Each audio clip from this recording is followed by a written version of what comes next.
If you have been following along in the class with us to this point, one thing that you can't help but to notice is an enormous amount of inequality in American life throughout the late 19th century.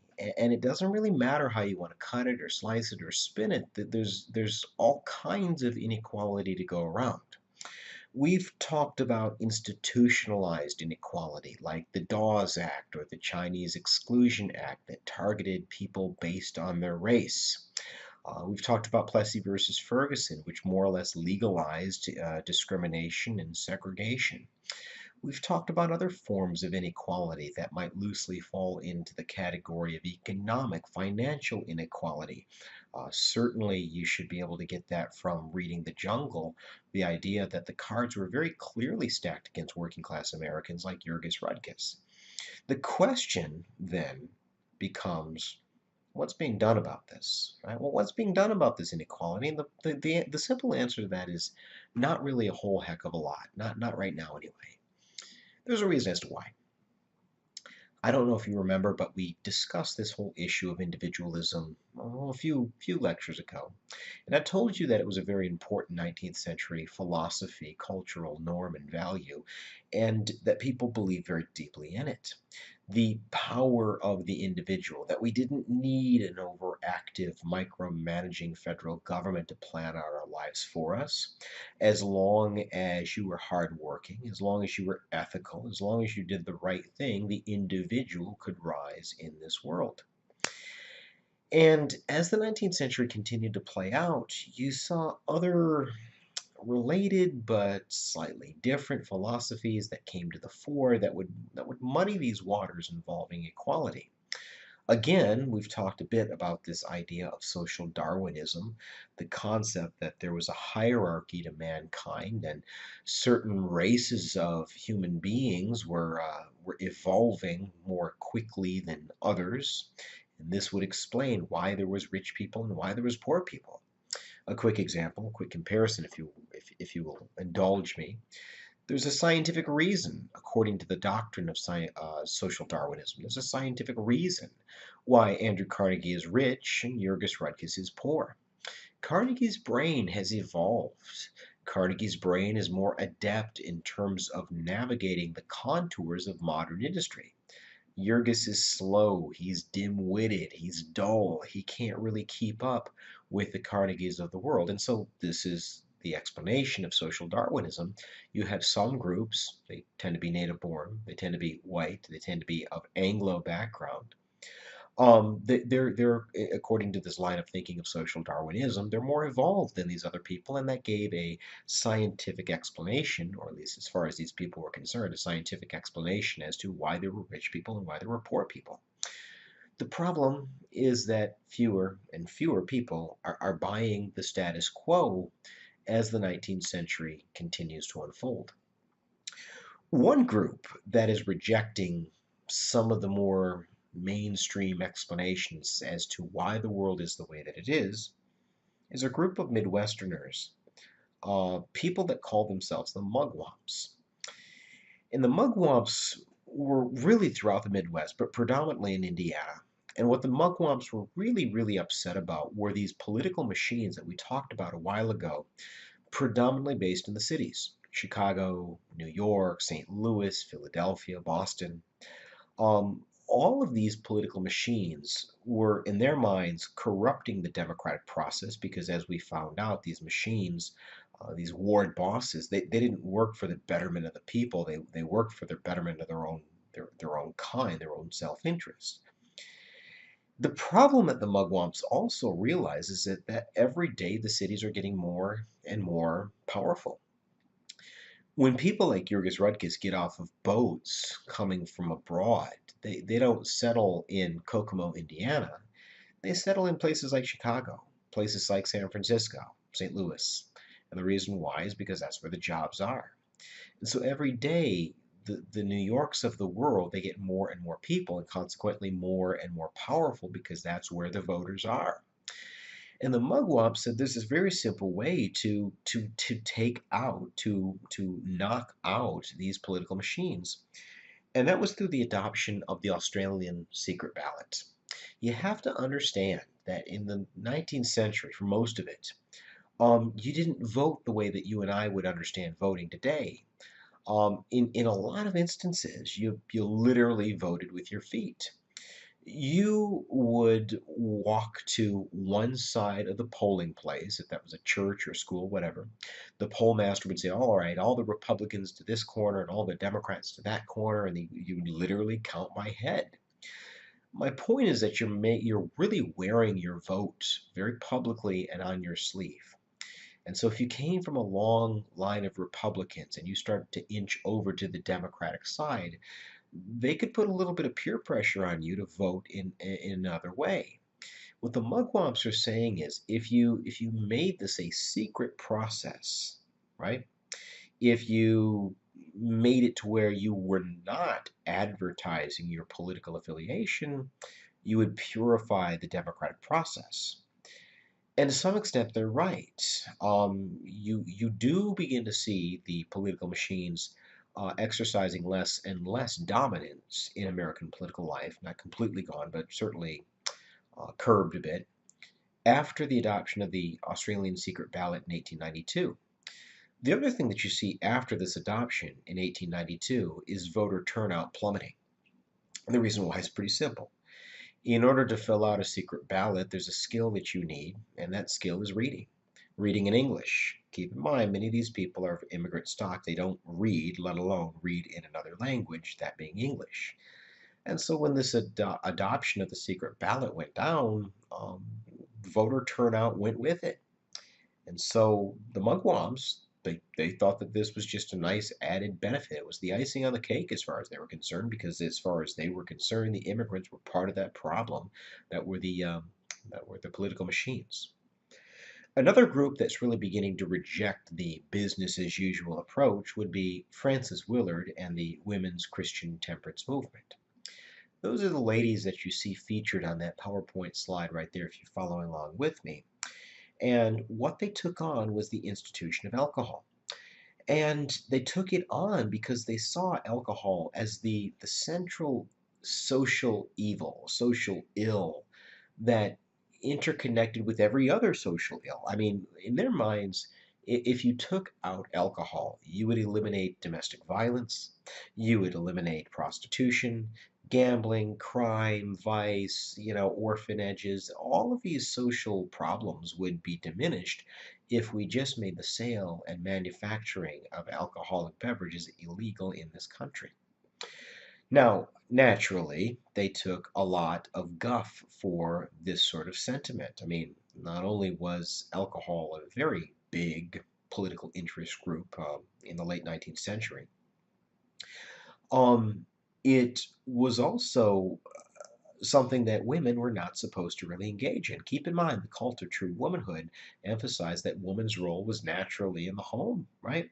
Speaking out on public matters, that was not a place for a lady, whether that be alcohol or anything else for that matter, right?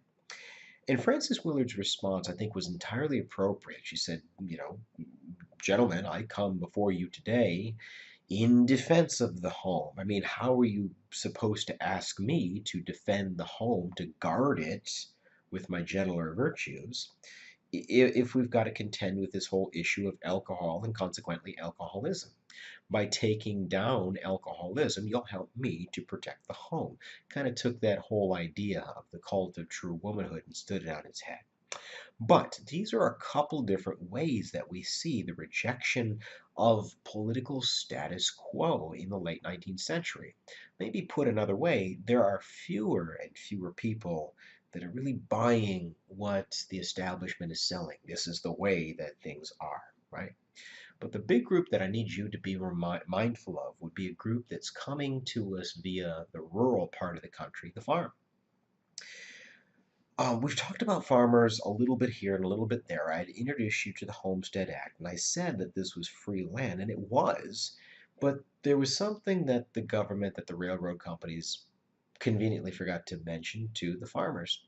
And that was you're going to need an ocean of money to make this work, right? You're going to need an enormous amount of capital to make farming a viable enterprise in a place like Kansas.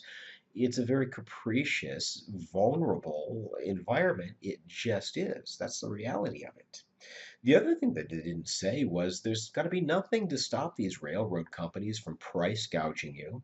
If you live in a tiny little nowhere town in Iowa and there's only one railroad line that runs through your neck of the woods, they're going to charge you an arm and a leg for their freight. There's nothing that the government says that forces them not to do that. There's nothing to stop evaluators and weigh stations from charging whatever they want.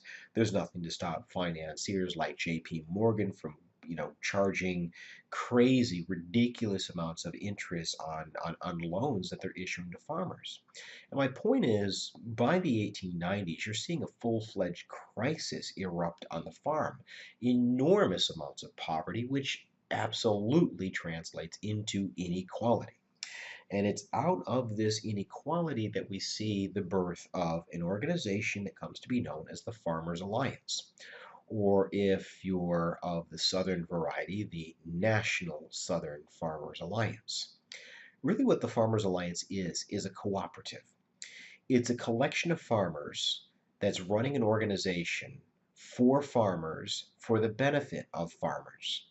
The idea is pretty simple. What if, when you needed a loan, you didn't see some fat cat New York banker like JP Morgan? What if you just went to sort of like a credit union owned and operated by farmers, right? Farmers wouldn't charge you ridiculous interest rates because they're in the same boat that you are. What if the farmers actually own the railroads that shipped your cotton, that shipped your wheat, your corn, whatever, shipped it from farm to market? They would not charge you these, ridiculous, freight rates because they're in the same boat that you are.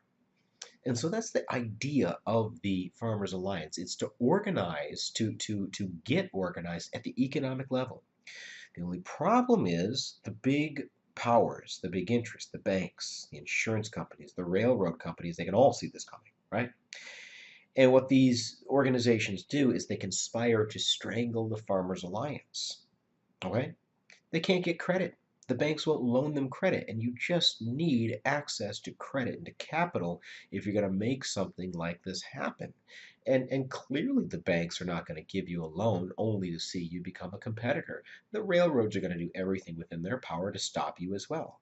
And so you can see how and why this would go down to defeat, but I do need you to understand that out of the ashes of the Farmers Alliance, we see the emergence of a political party. What the Farmers Alliance really did when it failed was it demonstrated to people you created the wrong kind of organization. You created an economic organization when you really needed to create a political organization. You need to reshape the playing rules, and the only way that you're going to do that is through a political movement.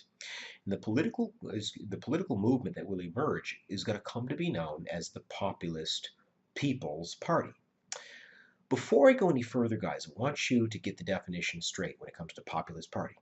It's not Democrats, it's not Republicans, it's a third alternative party.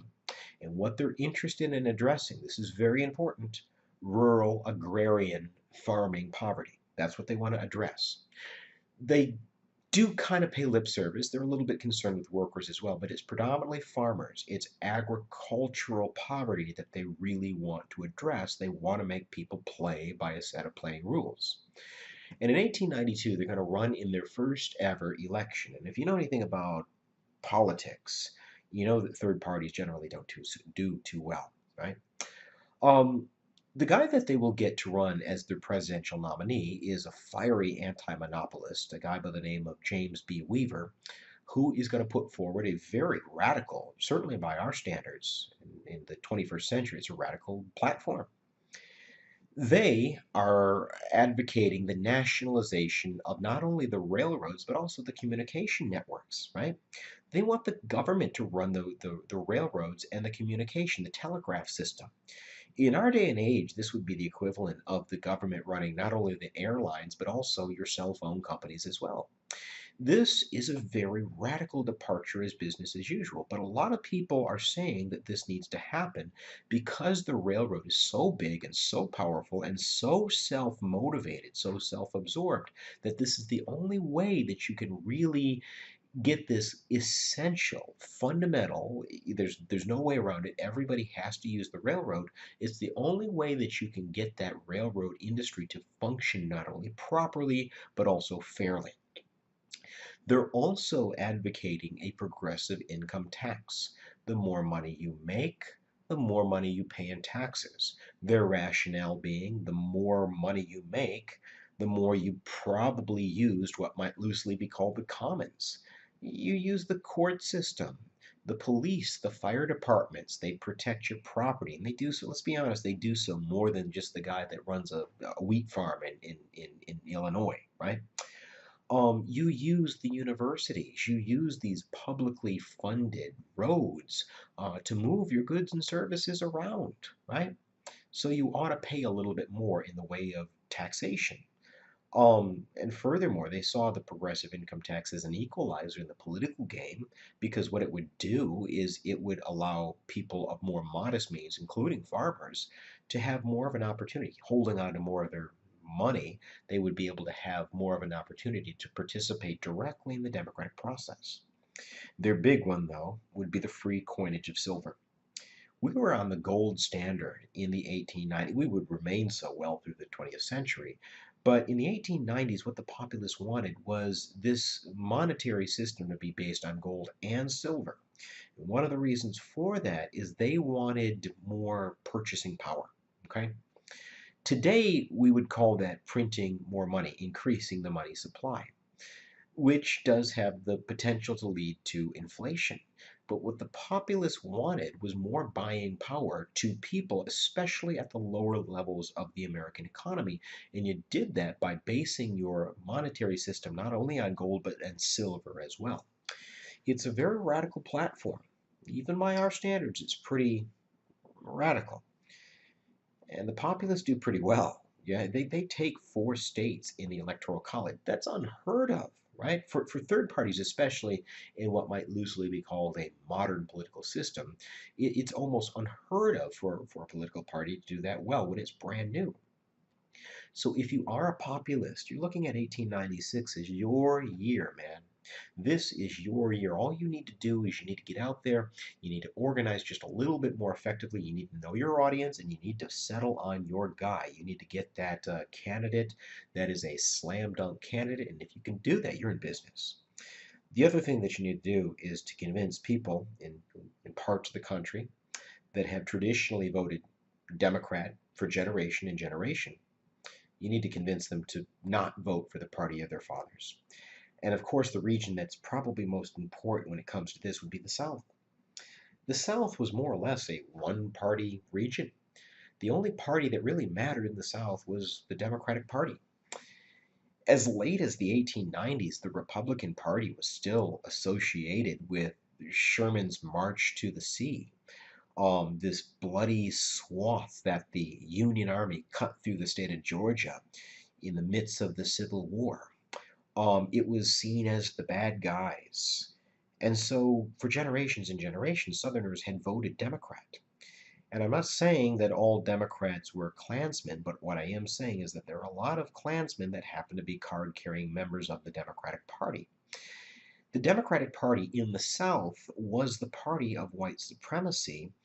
And now, what you've got, in addition to changing minds, you've also got to get people of the white variety in a region that was hostile, openly hostile to civil rights and integration, get them to vote alongside African American farmers.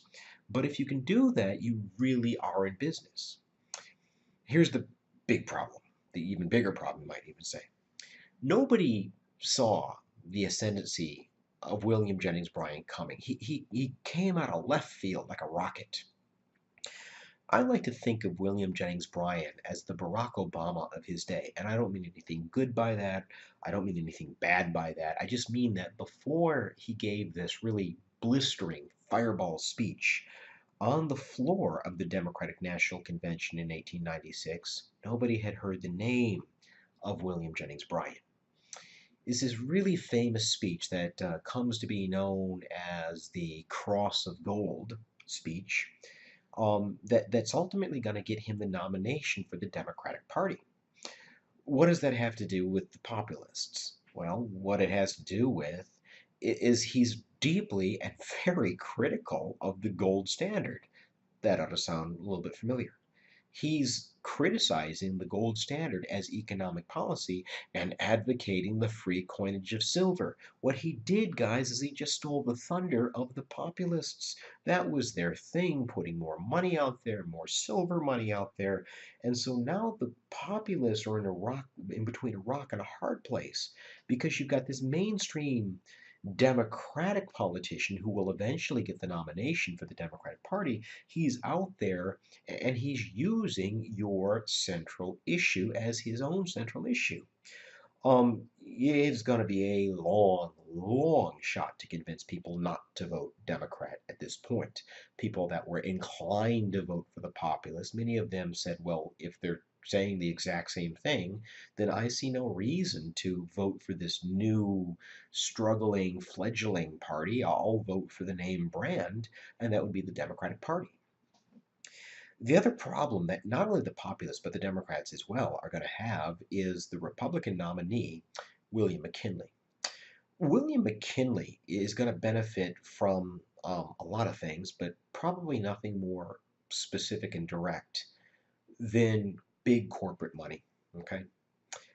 To be as concise and as clear as possible, um, the populist platform obviously and clearly threatened the world that was laissez-faire politics, laissez-faire economics. It threatened to not only bring the government in, but bring the government in very, very forcefully. And this really got the attention of Andrew Carnegie and John D. Rockefeller, who in 1896 both got out their checkbooks and wrote a check to the tune of $250,000 apiece to the campaign of William McKinley. Now, $500,000 collectively, that's not an ocean of money um, by the standards of what it takes to run for president or even anything else for that matter in our 21st century surroundings, but that's an enormous amount of money by the standards of 1896. And it's not just Rockefeller and Carnegie, he's attracting other corporate money. And with this corporate money, he's able to hire just an army of speakers to go out there and stump for him and to campaign for him and say on election day, you need to vote Republican, you need to vote McKinley. You don't have to have a PhD in political science to see what's going to happen here. McKinley's going to win this election, and ultimately, the populists, through the Democrats, but the populists are going to go down into defeat. But for the populists, this was multifaceted. I mean, they lost the election. That was a given. They lost. The other problem that the populists are going to have is they're not going to reemerge from 1896. From that point forward, it would be the Democratic Party that would absorb what was left of the Populist Party. They're absorbed by the Democrats, right? They're the main name brand. And in the aftermath of Bryan's Cross of Gold speech, they're going to become the party of the farmers, right? Later on in the 1930s, you'll see it again. The Democratic Party will be the party of the workers. Franklin Roosevelt will sponsor the Wagner Act, which gives workers the right to form unions, and that will win the loyalty of labor for generations, really. You see it with the Republicans as well. The Republicans in the 1970s are going to become the party of moral values, attracting people that felt that the biblical definition of the family was under siege, under attack. And so this kind of thing is not going to be something that's old or new. It's going to be something that's basically an issue and a problem within a two-party monopoly system like what we have with the Democrats and the Republicans in the United States in our political system. And in the aftermath of 1896, the populists are going to be gobbled up by the Democratic Party, and they're not really going to reemerge. farmers are mostly going to become a political interest group within the Democratic Party, but you're not going to have an independent party of farmers the way that you did in 1892 and 96, right? Now, did they fail? Yes, they absolutely did. I think that they achieved more than they would give themselves credit for, because if there's one thing that the populists did, is it really made people in the United States think very critically about this world around them. Do we want to become a plutocracy, right? A political society ruled by billionaires who are using the government as an appendage to make more money and guarantee profitability and things like that. It made people think about what's going on in the cities. It made people think about poverty and what poverty could potentially lead to. The idea being that there's some pretty radical and pretty scary alternatives that could be out there and could begin to gain some traction if we don't start paying some pretty serious attention to what might loosely be called inequality. Now, I know I'm probably being quite abstracted, but believe me, you will see what I mean in our next lecture when I talk to you about the progressive movement. Right now, though, guys, we're going to leave it right there. Hope to see you again soon.